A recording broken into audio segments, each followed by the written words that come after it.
Dr. Matthew Skinner, you've come to this workshop as a New Testament scholar who already has written and published widely. What drew you to apply?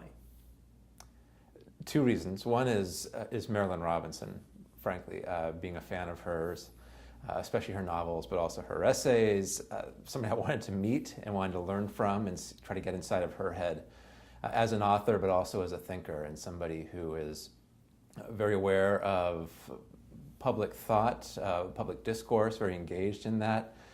To learn from her how to take my own writing out of the academy, where it sometimes lives, it doesn't get very far beyond that, and learn from her how to address a wider audience, which leads to the second reason, which is I think my own growing realization that my work needs to be addressed not only to my peers, other New Testament scholars, or even my students, but to a wider audience.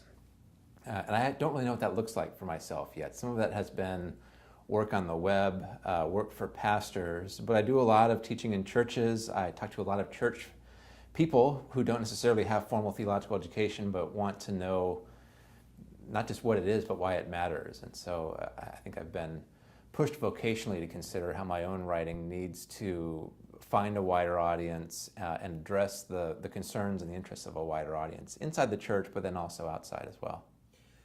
Have your expectations been challenged by what you actually found in the workshop, what you expected to do here and what you're actually doing?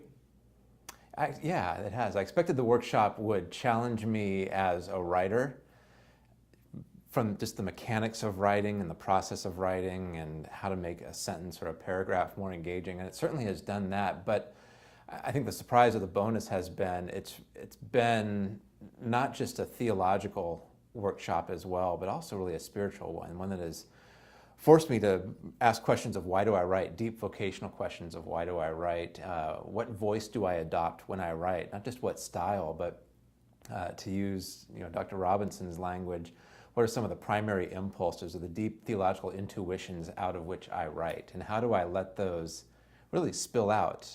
A lot of our academic training is designed to mask those things or to keep them safely contained somewhere in an essay or a book. And she has challenged me, challenged the whole group to think about how does that pervade our writing so that readers can see it explicitly, implicitly, and that has to come out of a certain heart and a certain way of being, which I'm still thinking about what that looks like in my own life and how that works. It won't be something that's over and done with in 3 weeks, but I'll take with me and continue to ruminate on as I grow into this next stage of my career as a writer. Going forward into that next stage of your life as a writer, what will you carry with you? There is this open-ended sense of exploring these deep questions, but particular things you'll take away?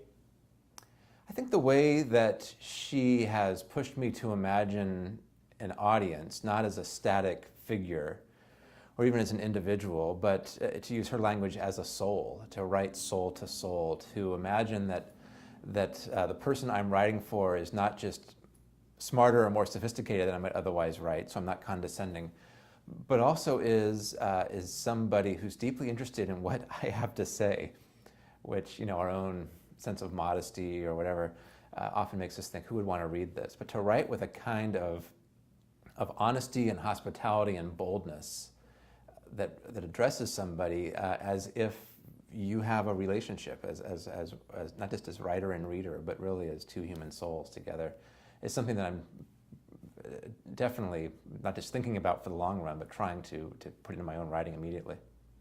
Dr. Matthew Skinner, thank you very much indeed. Thank you.